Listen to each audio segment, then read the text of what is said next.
Hey, it's Scott from San Marcos Mix. Today we are making bourbon chicken, just like you had in the mall. I don't know who really goes in the mall anymore, but that, you know, the one for the samples, bourbon chicken, that's the one we're making.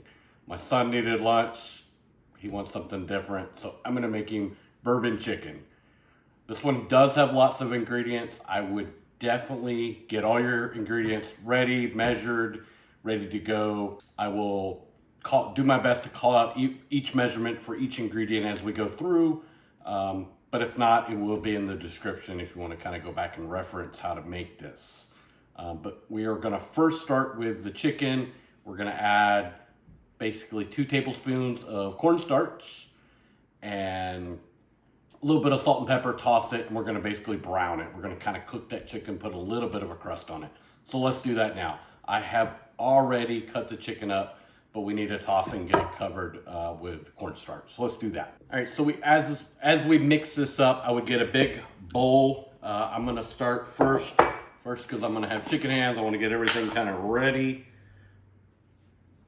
So this will be 2 tablespoons, but this one doesn't have to be extremely accurate. You may need a little more, may need a little bit less. But first, let's get a little bit of chicken in the pan. I'm gonna do about half, sprinkle it on, kind of get it in there. And do the other half, just make sure you're not using the same hand. Don't cross-contaminate, get somebody sick. Get all the chicken in there. Use the other, kind of sprinkle it around. And you want to mix this up, get every piece thoroughly coated. This is going to act kind of like a light breading. Good and mixed up. Every piece, so make sure they're separated. This chicken is about 3 pounds of chicken. You can definitely use thighs, boneless, skinless thighs. That's what I prefer to use, but it would definitely work fine with chicken breast. But right around 3 pounds is what you want to get. Wash the hands. Add a little bit of salt, pepper. Same thing with the salt. I'm using kosher, but this is about, I don't know, a couple handfuls. Not handfuls, but teaspoon, tablespoon, something like that. But then we'll mix it up one more time, get the salt and pepper on there. Then we're gonna get I'm gonna use cast iron, but nonstick, whatever you wanna use. We're gonna lightly brown all of this chicken. It's gonna definitely take a couple batches, but just keep going, add a little bit of vegetable oil, 3-4 minutes per side, don't touch it, let that fawn, the brown bits form up. All right, so let's do that. So we're going medium-high heat here. We definitely want the pan to warm up if you're using cast iron. That's a mistake that a lot of people can make, is if they're using non-stick, it doesn't take very long to warm up. Cast iron is gonna take a lot longer, so let that come up to temperature. 2-3 minutes, you'll be fine. We're gonna add about 2 tablespoons of oil. Brown, brown, brown. If you're curious, is it hot enough? Put your hand right here. If it's not really, really hot, I'm not saying touch the pan, but if it ain't hot, let it keep coming up to heat. You don't want it so hot that when you put the oil in, it catches fire. But when we put the chicken in, we want it to sizzle. All right, so the pan is definitely starting to get a little warm. So I'm gonna add about 2 tablespoons of oil, more or less. I'm not measuring that out. I'm gonna move that oil all around. Let it get to a shimmer, but the oil should not be smoking. If it's starting to smoke, you're too hot. Turn the heat down. Again, this should be warm, but when I place the chicken in there, it should sizzle, just like that. That's what we're looking for. All right, so I'm gonna spread this around.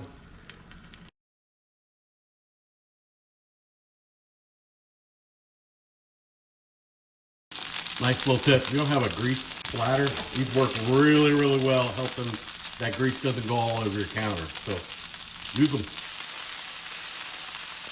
That's the brownness that you want the chicken to look like. Very nice and brown. So we'll go the same time limit on this side, and then we'll do the other back. All right, so we have all the chicken cooked. Just put this aside. If you have all your ingredients ready, awesome, you can immediately start. I turned my cast iron off. I didn't want it to get too hot with nothing in it. Fire alarm goes off, all that good stuff. So now we got to get ready, get all of our ingredients together.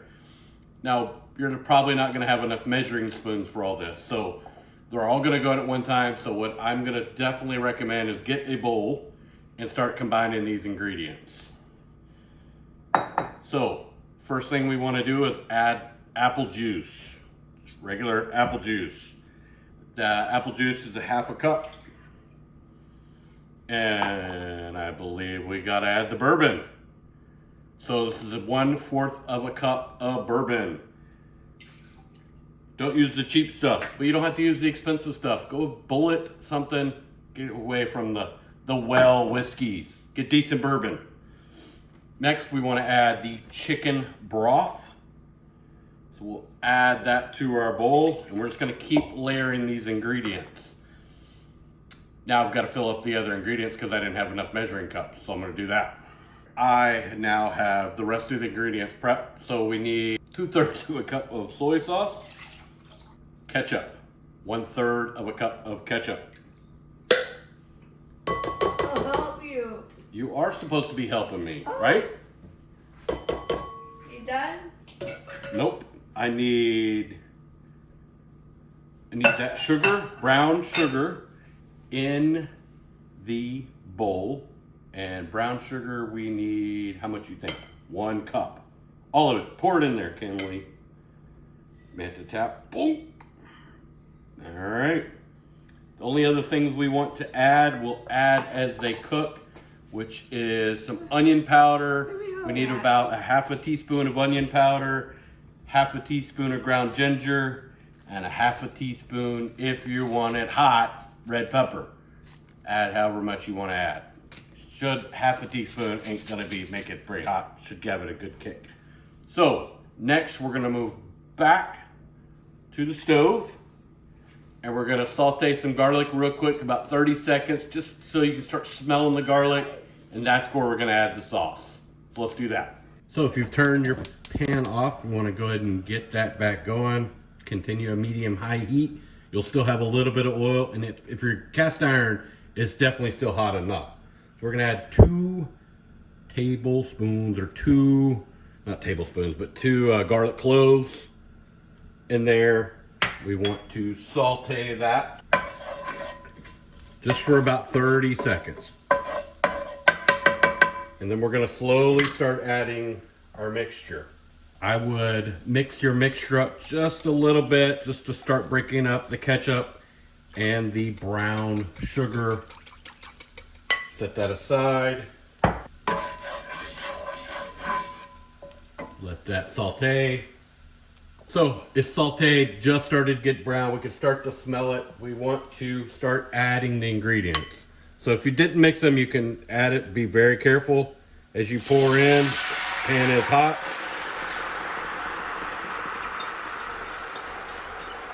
Get all of that in there. We want to bring this up to a boil. There are a few ingredients I have not added yet that I had already measured. So 2 tablespoons of apple cider vinegar for that tang. I also did forget it should have 1 cup of water. And then let's add the onion powder. And I'm not measuring, but I'm just gonna put some onion powder in there. Should be a 1/2 teaspoon.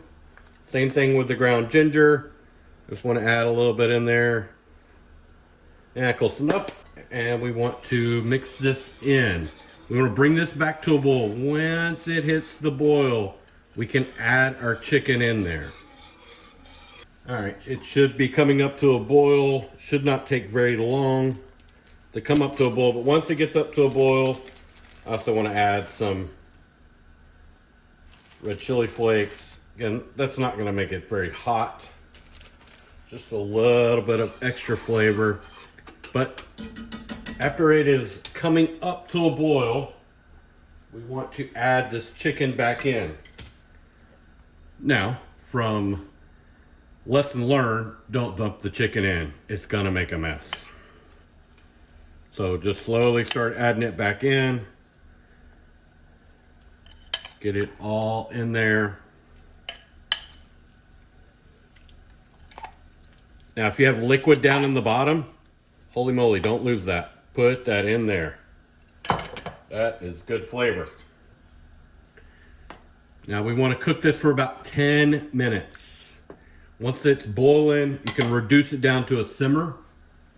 We'll get the chicken back in there and really let it come to a good rolling boil, and then lower the heat and simmer for 10 minutes. So once it came up to a boil, I reduced my heat to a slow simmer. I may crank it up to just a little bit. But we're gonna basically trying to reduce this in half. We want those flavors to intensify, but I don't want this to boil over, especially with alcohol in it. It could get disastrous, but we want it to boil and reduce. So keep a watch on it, reduce it by half. At the end, we're gonna add a cornstarch slurry to help thicken that up, but would be a great time if you are doing this over rice to cook your rice. Just don't forget to wash your rice. So it's reduced by half. You wanna create a cornstarch slurry. So 1 tablespoon of cornstarch, 1 tablespoon of water. Mix it very good so it completely dissolves. Stir it in. This will thicken it up the rest of the way, but you can go ahead and turn it off the heat. It will thicken as it cools. And you want to serve this over some rice. All right, let's try, see how we did. Oh yeah, so good. Next time someone asks you for a sample, you'll tell them, no, I can make this better at home. Well, thanks for watching.